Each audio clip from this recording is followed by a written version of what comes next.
Hello everyone, welcome back in our channel. दोस्तों, आप सभी का स्वागत है। मैं हूं कपिल। तो बच्चों, आज की इस वीडियो में क्लास 10th का जो प्रोबेबिलिटी है, चैप्टर नंबर 14 की जो एक्सरसाइज है आपकी 14.1 का क्वेश्चन नंबर 14 और 15 जो है वो आपका डिपेंड किस पर है, कार्ड कॉन्सेप्ट पे बेस्ड है। तो क्वेश्चन तो देखो, क्वेश्चन तो हो ही जाएंगे। तो सबसे इंपॉर्टेंट बात क्या है, इसके पीछे जो टेबल है जो वर्क करता है, कार्ड का कॉन्सेप्ट क्या है, उसको आज इस वीडियो में हम देखेंगे। बेसिक ऑफ कार्ड आज हम देखेंगे, कैसे कैसे क्वेश्चंस आपसे बन सकते हैं, अच्छी तरीके से समझेंगे। नेक्स्ट वीडियो में क्वेश्चन नंबर 14 और 15 को हम कवर करेंगे। आज इस वीडियो में सिर्फ बेसिक की ही हम बात करेंगे। तो अगर ये समझ आ गया तो क्वेश्चंस कार्ड के कैसे भी हों, आप सारे क्वेश्चंस को इजीली सॉल्व कर सकते हो। तो देखिए, मैंने ऑलरेडी यहाँ पे चार्ट बना रखा है। आप चाहे इसको स्क्रीनशॉट ले ले सकते हो और अपनी कॉपी में या फेयर नोटबुक है वहाँ आप नोट कर सकते हो। ओके, तो ना क्वेश्चन कर लेंगे अगली वीडियो में। इंपॉर्टेंट क्या है इसका कॉन्सेप्ट। तो देखिए, कार्ड जो आपके होते हैं 52 आपके कार्ड होते हैं। कार्ड कितने होते हैं हमारे 52 कार्ड्स आपके दो कैटेगरीज में डिवाइड होते हैं। कलर वाइज भी कितने होते हैं, ब्लैक कार्ड में आधे तो ब्लैक कार्ड होते हैं यानी कि 26, और 26 ही आपके रेड कार्ड होते हैं। ठीक है ना। टोटल कार्ड कितने होते हैं हमारे 52, और 52 कार्ड आपके दो कैटेगरीज में डिवाइड होते हैं। पहला ब्लैक कार्ड में होंगे, सेकंड आपका रेड कार्ड होगा। तो रेड कार्ड हमारे 26 होते हैं और ब्लैक कार्ड हमारे 26 होते हैं। ठीक है, तो चलिए यहीं से हम क्वेश्चंस को समझते हुए चलते हैं। अगर मैं आपसे बोला जाता क्वेश्चन में, कहीं भी ऑब्जेक्टिव में पूछा जाता है, तो बता दीजिए रेड कार्ड आने का जो प्रोबेबिलिटी है वो कितना होगा किसी भी डेक, यानी कि डेक में कितने कार्ड होते हैं 52 कार्ड में से आपने एक बिना देखे कोई आपने कार्ड रैंडमली ड्रॉ कर लिया और आपसे पूछा गया बता दीजिए प्रोबेबिलिटी ऑफ रेड कार्ड आपका क्या होगा। प्रोबेबिलिटी ऑफ रेड कार्ड क्या होगा। रेड के प्लेस पे आपका ब्लैक भी यहाँ पे हो सकता है, कोई फर्क नहीं पड़ता। प्रोबेबिलिटी ऑफ रेड कार्ड क्या होगा। तो जो फेवरेबल आउटकम्स है, यानी कि जो आने की जो संभावना है, वो हमारी कहाँ रहती है, न्यूमरेटर में। यानी कि जो रिजल्ट हमारा आ सकता है, रेड कार्ड कितने हैं हमारे पूरे डेक में 26, तो 26 ही तो हमारे हम वहाँ से उसमें से सेलेक्ट कर सकते हैं। तो पॉसिबल आउटकम्स हमारे कहाँ रहेंगे, डिनोमिनेटर में। और टोटल जो कार्ड है हमारे, टोटल पॉसिबल आउटकम्स डिवाइड में रहेंगे डिनोमिनेटर में। ठीक है, तो रेड कार्ड आने का जो प्रोबेबिलिटी बनेगा प्यारे बच्चों, वो बनेगा 26/52। ओके, तो इसको हम इजीली सॉल्व भी हम कर सकते हैं। इसको लिख सकते हैं 1/2। ऐसे ही सिमिलर आपसे ब्लैक कार्ड आने के प्रोबेबिलिटी पूछा जाएगा, तो ब्लैक कार्ड कितने होते हैं 26, तो इसका भी हमारे 26/52 हो जाएगा। तो उम्मीद है इतना कॉन्सेप्ट आपको समझ आ गया होगा। जो कार्ड हमारे होते हैं 52 होते हैं, दो कैटेगरीज में डिवाइड होते हैं। 26 ब्लैक होते हैं, 26 ही हमारे रेड होते हैं। अगर कलर वाइज डायरेक्टली पूछ लिया जाए ब्लैक कार्ड का रेड कार्ड का, तो प्रोबेबिलिटी तो कुछ इस तरीके से हम निकालेंगे। ठीक है, तो बात करते हैं इनकी सब कैटेगरीज। अब ये जो ब्लैक और रेड कार्ड होते हैं, इनके भी अपने दो दो अपने पार्ट्स होते हैं। तो देखिए, जो रेड कार्ड होते हैं वो दो कैटेगरीज में डिवाइड होते हैं। एक होता है हर्ट और एक होता है डायमंड। ओके, ऐसी सिमिलर ब्लैक कार्ड किस में होता है, स्पीड में और क्लब में। अब ये हमारे चार पार्ट हो गए, 1 2 3 4, स्पेड, क्लव, हर्ट और डायमंड। ओके, सबके पास अपने 13 कार्ड होते हैं। पहले क्या था 26 थे। अब क्या हुआ 26 भी दो पार्ट में, 13 में, और ब्लैक भी आपका 13 में है। रेड के दो कार्ड होते हैं, कौन कौन से होते हैं, हर्ट और डायमंड कैटेगरीज के। ब्लैक के कितने होते हैं, स्पेड और क्लब के। ओके, तो अब यहाँ हमें समझ इतना आ रहा है, जो रेड कार्ड थे वो भी दो पार्ट में डिवाइड हो गए, ब्लैक कार्ड थे वो भी हमारे दो पार्ट में हो गए। तो यानी कि चार हमारे पास पार्ट बन चुके हैं 13 के। अब देखिए प्रोबेबिलिटी के क्वेश्चन कैसे बन सकते हैं। आपसे बोला जाएगा हर्ट आने का प्रोबेबिलिटी क्या होगा। अगर हम पूरे कार्ड में से एक कार्ड को बिना दिखे खींच लें उसमें से, तो हर्ट आने का प्रोबेबिलिटी क्या होगा। हर्ट कितने आपके 13 है ना, तो 13 से ज़्यादा हर्ट आ ही नहीं सकता। तो हम क्या लिखेंगे, probability of heart. Probability of heart यानी कि 13 आपके हर्ट है, 13 से ज़्यादा आ नहीं सकते। टोटल आपका डिवाइड में रहेगा, 13 बन सा 13 और 13 4 द 52। ऐसी सिमिलर आपसे पूछ लिया जाता कि बता दीजिए क्लब आने का प्रोबेबिलिटी होगा। Probability of club, probability of club, तो क्लब आने का प्रोबेबिलिटी कितना होता है। क्लब हमारे कितने कार्ड हैं 13, 13/52। तो ये भी ना हमारा 1/4 हो जाएगा। ठीक है, यहाँ तक हमारे दो कॉन्सेप्ट क्लियर हो गए। डायरेक्टली कलर का पूछ लिया था ब्लैक और रेड का, तो 26।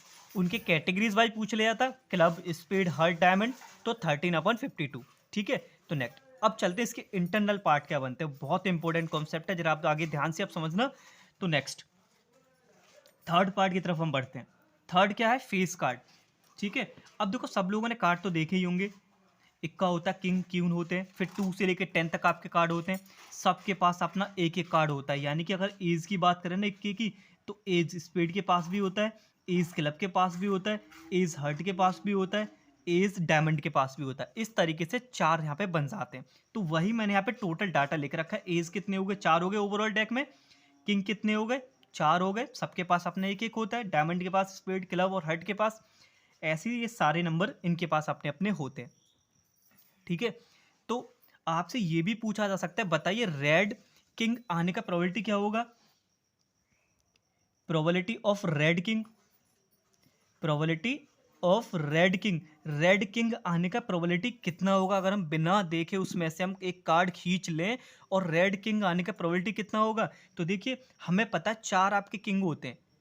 ठीक है, सबके पास अपना एक एक होता है। कार्ड हमारे 2 कलर में डिवाइड है, तो जो किंग हमारे 4 होते हैं, 2 हमारे हो जाते हैं ब्लैक के, 2 ही हो जाते हैं हमारे रेड के। तो रेड किंग आने का प्रोबेबिलिटी क्या है, तो रेड कार्ड हमारे हर्ट और डायमंड होते हैं। हर्ट के पास भी एक किंग होता है, डायमंड के पास भी आपका एक किंग होता है, यानी कि 2/52।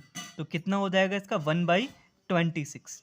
तो रेड किंग आने का जो प्रोबेबिलिटी है ना, वो कितना हो गया 26। ऐसे आपसे बोल लेता ये कि बताइए जैक आने का प्रोबेबिलिटी कौन सा होगा, कलर डिफाइन कर देता।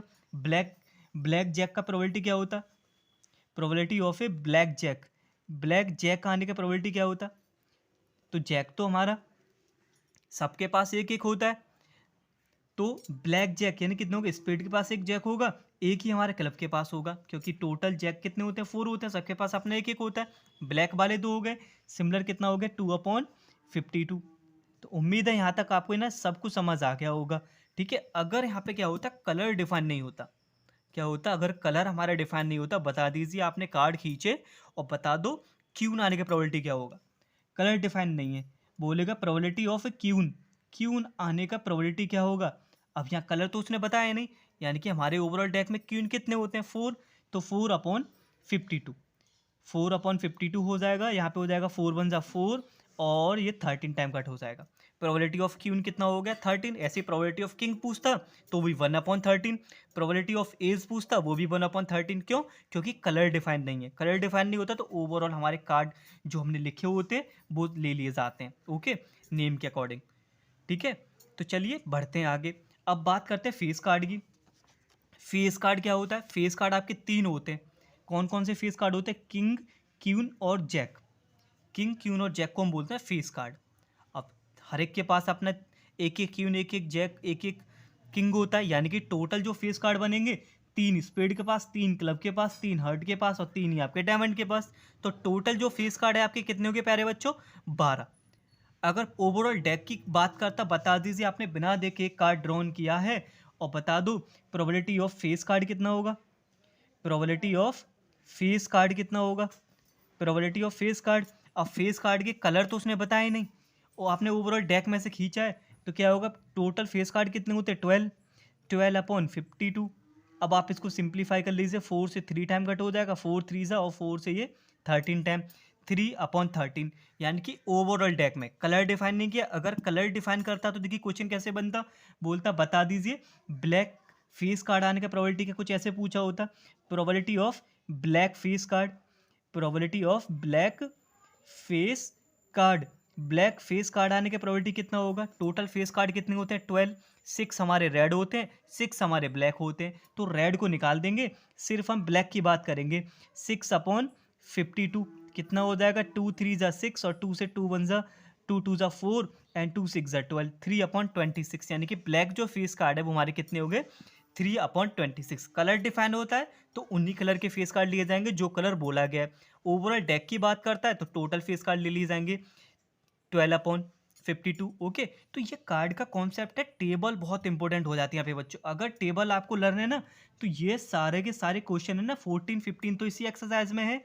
इसके अलावा भी और कोई भी क्वेश्चन जो बनेंगे ना कार्ड से रिलेटेड, वो भी आप इजीली कर सकते हो। बस ध्यान से समझना है। टोटल फेस कार्ड 52 होते हैं, 26 में डिवाइड होते हैं, उनकी भी सब कैटेगरीज होती हैं। 13 में हर एक के पास अपने एक एक कार्ड होते हैं, एज वेज सब मिला के ना। अभी मैंने आपको बेसिक बताया, ऐसे ही रिलेटेड आपसे क्वेश्चंस और भी आपसे बन सकते हैं। तो उम्मीद है आपको ये कार्ड का जो बेसिक था वो आपको समझ आ गया होगा। और जो आपके डाउट है वो क्वेश्चन से और बेहतर समझ आएंगे जो आपकी एक्सरसाइज 14 और 15 में दे सकते हैं। इसके साथ और जो प्रीवियस ईयर के क्वेश्चन है वो आप लगा सकते हो। तो चलिए मिलते हैं अगली वीडियो में क्वेश्चंस के साथ। तो तब तक के लिए धन्यवाद। Take care and wait for the next video.